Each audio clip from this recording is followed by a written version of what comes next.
Qué días, ¿no? Pasados por agua. Hugo, ¿cómo estás? ¿Qué tal? ¿Cómo estás vos, Gabriel? Bien. ¿Vos sos de La Plata? En La Plata, estuve por allí. ¿Y? ¿Qué Recorriendo. Vi una sociedad que se está mirando para adentro, ¿no? Para ver qué hizo cada uno, y una solidaridad emocionante. Hay, cerca de La Plata, hay un serpentario, ¿no? Obviamente se rompió el serpentario. Y salieron las víboras. Salieron, claro, y se veían en las calles, ¿no? Se veían. No las culebras, sino las pocas personas que, sin dificultades económicas, salieron a decir por qué viene la política a ayudar, por qué tenemos que aguantar esto, pero fueron los menos. En realidad, los pibes arrasaron con todo y dieron una muestra de grandeza y de entrega para ayudar a la gente sorprendente. Yo quedé emocionado con eso. Después está todo el tema que hemos charlado con arquitectos, con geógrafos. Hay ciudades blindadas donde si cae un poco de agua, con las nuevas construcciones realizadas, tanto aquí como en La Plata, se complica mucho el desagote, ¿no? Y a partir de allí creo que hay que hablar de las críticas a los legisladores de cada ciudad, de todos los sectores que han admitido eso, a las intendencias de cada Los que no le ponen ningún límite al mercado, es decir, la planificación urbana la efectúa el mercado. Exactamente. En La Plata la construcción, básicamente de una de las empresas muy conocida, ha sido feroz en los últimos 3 años, muy grandes los edificios, y ello llevó a damnificar la posibilidad de desagüe, pero también a volcar sobre los barrios una cantidad de agua apreciable, como aquí se vio en los shoppings y en otras construcciones importantes. Creo que tiene que haber un replanteo alrededor de lo edilicio. Sin olvidar un tema, llovió demasiado. Es decir, si hubiera inundado igual, seguramente no en este volumen, no con esta cantidad de víctimas, pero indudablemente es cierto que hacía 100 años que no llovía de ese modo. Sí, pero hay cosas que no son posibles de evitar, pero sí las medidas a posteriori, sabiendo que esto es un hecho probable, aunque eso ocurra cada 100 años, el sistema de emergencia posterior me parece que eso no ha funcionado en ningún lado, ¿no? Es decir, la posibilidad de un despliegue inmediato de defensa civil, de bomberos, de policías, de fuerzas armadas, ¿no? Que prácticamente hoy no tienen una función, es un buen momento para hacerlas intervenir como elementos de ayuda. Y seguramente eso hubiera evitado, el número de muertos es muy elevado realmente. Muy elevado, sin duda. ¿Cómo viste a los medios, Hugo, frente...? Antes que eso, me parece, Gabriel, a las 3 administraciones, a Cristina, Macri y Nación, sí. Me parece que Cristina reaccionó bien, reaccionó en esta oportunidad como muchas veces uno le ha pedido. Estuvo ahí, y algo que los políticos deben entender como un gaje de su profesión. Ir al lugar y aguantarse las puteadas. Es decir, si un político no está dispuesto, está solamente dispuesto a recibir los aplausos, sí, es porque equivocó la carrera, indudablemente. Es como un bombero que le tenga miedo al fuego. Bueno, entonces no seas bombero, efectivamente. Cristina estuvo en 3 oportunidades. Se lo vio por primera vez, Scioli también ligó algunas puteadas. En los y en otros lados, sí. Claro. Y el jefe de gobierno de la ciudad de Buenos Aires, como siempre, eso es casi una especie de... No es casualidad, si él está de vacaciones la mayor parte del año, cuando sucede una situación de esta característica... Siempre está de vacaciones. Siempre está claro. Ahora, lo de Brera fue grave. Lo de Brera fue grave, y debo decir que es la característica de él, estar en todos lados. Justo ahora que tenía que estar, no está. Pero además hay algo que sí le reprocho al gobierno nacional. A mí me parece que cuando estás en medio de la catástrofe, no empieces a pasar factura. Espera 48, 72 horas. Es como estar en un velorio y en ese momento ir a los familiares y decirle: mirá, vos lo dejaste morir a este tipo, ¿no? Me parece que no es el momento. Pues que hizo así el gobierno nacional. Y debido salió inmediatamente a Macri. Y me parece que yo no sé, así como esto es tan elemental, que hay que ir a los lugares, no entiendo por qué no se entiende, no entiendo por qué no se entiende que se gana mucho más si Cristina hubiera llamado inmediatamente a quien estaba ahí, a la vicejefa del gobierno de la ciudad, diciendo, bueno, a ver, ¿cómo coordinamos las cosas? Porque este no es un problema solamente de la ciudad de Buenos Aires. El tipo que está inundado va a agradecer al que le da la mano, no al que se retrae de dar una mano. Es tan elemental esto. Bueno, Cristina lo hizo con Scioli, por ejemplo. Cuando Cristina, en todos sus discursos, acordate que ella empieza, la locutora dice, Cristina Fernández de Kirchner, la presidenta de los 40 millones de argentinos, también es la presidenta de los ciudadanos de la capital. Más allá de que esos ciudadanos de la capital hayan elegido a Macri.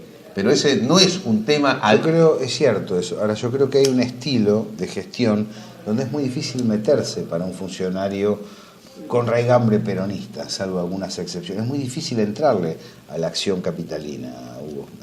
¿Cómo te acercás a un barrio con el aparato de Macri conteniendo ese acercamiento? Es muy difícil para un funcionario nacional con otro tipo de práctica acercarse de ese modo. Pero coordinar una acción, aunque no tengas que ir ahí, que el ministro del Interior se una con la vicejefa del gobierno y dice, bueno, a ver, ¿qué necesitan? Estos son los medios que nosotros contamos para ayudarlos en esta emergencia.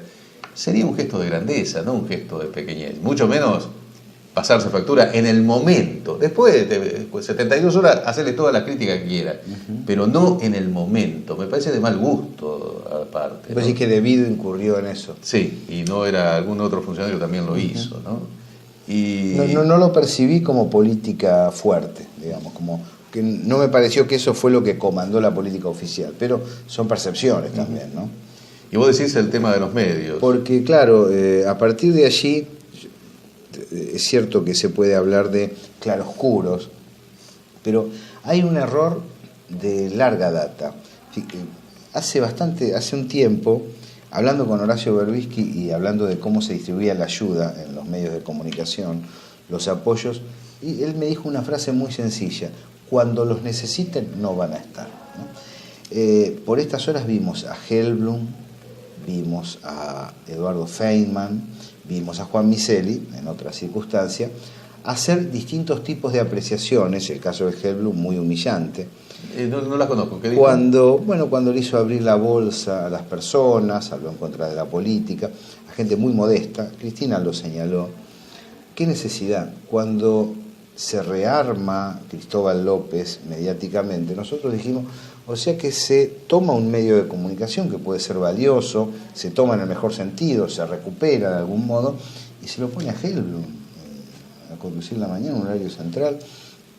Eduardo Feynman, con el bagaje tecnológico que implica la inversión millonaria sobre C5N, siendo el que baja la línea integral, entre muchos otros, y contratar a Juan Miseli sin que él cambie su filosofía para conducir el informativo del 7, que yo no estoy pidiendo la cesantía de Miseli, pero digo, todas estas son situaciones que se dejaron llegar el agua al cuello porque el gobierno decidió apoyar a determinadas zonas de la comunicación con el afán de decir los conversos van a estar con nosotros con mucha energía, y se canalizó mucho dinero.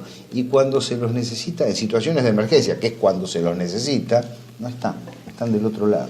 Sí, es un tema ese complejo, Gabriel, porque que vos compres Radio 10, la emisora que en ese momento comandaba la audiencia, y comandaba la audiencia porque tenía esos conductores y porque tenía esa filosofía social y política. En Radio del Plata se hizo al revés, o más o menos, no tan diferente, pero tampoco es una emisora alineada con el gobierno. Hay programas diversos, no es como Radio 10, que muchas veces está en la vereda de enfrente del gobierno. A mí me parece que una medida inteligente, porque la cuestión, si no, ¿para qué compro Radio 10? Porque si pongo otra emisora y la empiezo de cero, total. El tema es la audiencia. Entonces me parece que ahí había que ir mechando. Es decir, Feynman con alguien del palo, Helblum con... y más o menos ir tratando de captar la audiencia que entonces no tenía Radio 10 y tratar de conservar la que ya tenía. Está bien en términos de mercado lo que decís, estoy de acuerdo. Ahora pregunto, ¿no hay una derecha que no tenga rasgos dictatoriales, destituyentes en el presente y vinculación con el liberalismo más crudo en la Argentina? ¿No hay una derecha para situar empresarialmente y por lo tanto editorialmente en Radio 10, por ejemplo, y tener una orientación que no parta de la convocatoria al delito? No hay derecha en la Argentina. Es posible que la respuesta sea que no. Es posible que sea que no, pero me lo pregunto. Ahora, indudablemente ese espacio de Radio 10, lo cual era fácil de predecir, yo hoy estaba releyendo una nota que había escrito hace un año, diciendo Radio Mitre va a ser la primera emisora en audiencia, y cada vez, ahora le ha estado sacando cada vez más ventaja a Radio 10, incluso a gente que formaba parte del éxito de Radio 10, como Helbrun o Feynman, o González Oro. ¿Y por qué? Y bueno, porque han hecho un verdadero seleccionado de un grupo de tareas. O sea que uso esta expresión grupo de tareas porque tomo una expresión que usó La Nata en el prólogo del libro que sobre Haddad escribieron en su momento Romero y se me ha ido esta chica que está ahora con 7K. Y en el prólogo, escrito por La Nata en el 2004, habla de Haddad, de Sofovich, de Asís, como el grupo de tareas del menemismo. Por eso yo retomo, digo, bueno... Han incorporado... Claro, hoy es el grupo de tareas contra el gobierno, y La Nata lo ha dicho hace poquito, en una forma descarnada: no aguanto más a esta gente, les pido que me ayuden, hay que desplazarlos por las urnas, pero que se vayan. A mí me parece mal la existencia de ese espacio, me parece en todo caso parte de, aun cuando reniegan contra la democracia, del libre juego democrático. Ahora, bancarlo desde el Estado es mucho. No sé si me entendés. Es decir, una cosa es que vos decís, bueno, no, censura no, tiene que opinar lo que desea, tienen público, por lo tanto hay un perfil que calza en la sociedad. Ahora, fondos públicos para operar en contra del Estado, ¿no te parece un poco mucho? A mí me parece que tal vez ahí había que poner una mixtura. En algún programa se da, no sé si es en C5N, es donde lo veo a Laje con Navarro, por ejemplo. Navarro, que es un periodista muy oficialista, y Laje, que viene de las huestes de Haddad. Sí. Porque en el caso de Radio del Plata, donde ahí con solo tildarla de oficialista, con todo el asunto de Nelson Castro en su momento, era la cuarta emisora y está como novena o décima. Pero eso porque está mal realizada. Pero, no porque la gente no elija una visión nacional popular, porque es socialdemócrata liberal, es decir, no contiene al espacio que vota Cristina, ni que tiene la trayectoria nacional popular en la Argentina. Es decir, hay muchos códigos que son importantes en la comunicación que no aparecen considerados. Es una comunicación light, ¿no? El único caso en este momento que es oficialista y tiene buena audiencia es Radio Nacional. Radio Nacional, que está entre las 5 primeras emisoras de audiencia, y bueno, ahí es indudablemente, está claro, una radio oficialista. Pero vos decís el caso de Micheli, ¿no? Bueno, se lo contrata a Micheli, él se va del grupo Clarín. Bueno, hace una pregunta: si en realidad está bien que usen pecheras de la Cámpora en la distribución. Yo creo que las preguntas no es la... Sí. En un ratito me contás. Está bien. Si está bien o mal esa pregunta.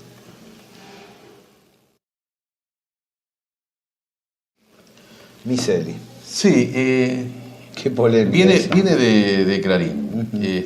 El hombre, como vino el gato silvestre, ¿no? Que ahora está alineado con el gobierno. Micheli le dieron el noticiero de la noche. Bueno, él parece que ya había habido algunos problemas porque lo llevaron a un noticiero de menor repercusión que es el del mediodía, aparentemente, no sé exactamente si es así. Ahora, él hace la pregunta, ¿corresponde o no que estén con pecheras, las pecheras de la cámpora? Bueno, a mí me parece que Larroque contesta bien hasta un determinado punto. Es una pregunta, a mí me parece pertinente, es decir, como pregunta, no estaba diciendo como una especie de aseveración, no deben llevar. Deben llevar, bueno, Larroque contesta bien, tal vez el tono no sea lo más pero podría haber quedado ahí. Podría haber quedado ahí. Y desde otro espacio televisivo se lo acentúa. Claro, pero ¿por qué?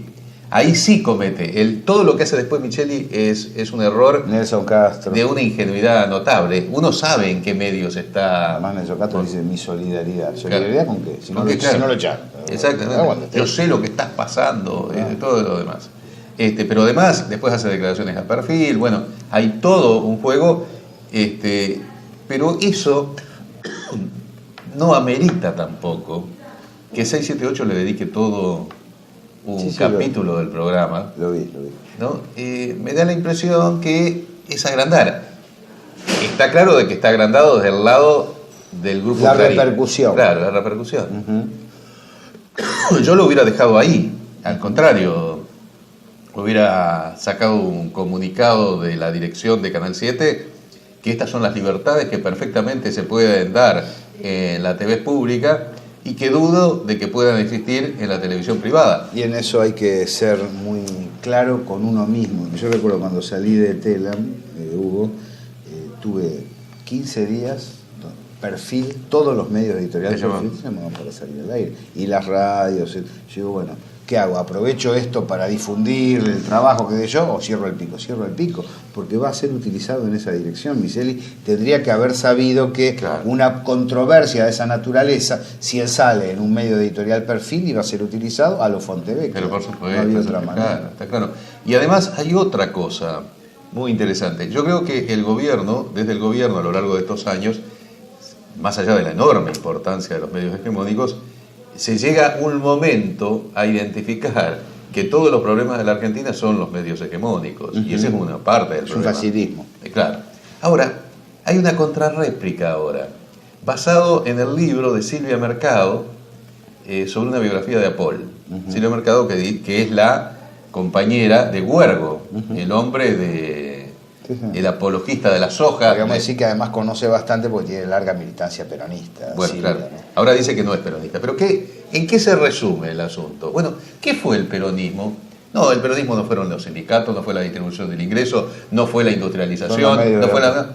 Es Apol, es el relato de Apol. Es decir, que el peronismo es una mentira basada en un relato falso y que Apol es el pope, es decir, que uno puede disfrazar la historia y convertir un hecho intrascendente, según el libro, como el peronismo, en una perdurabilidad gracias a un relato hecho por Apol. Sin aceptar que la realidad es tosuda y es la que se impone. Gracias, Hugo. No, gracias a vos.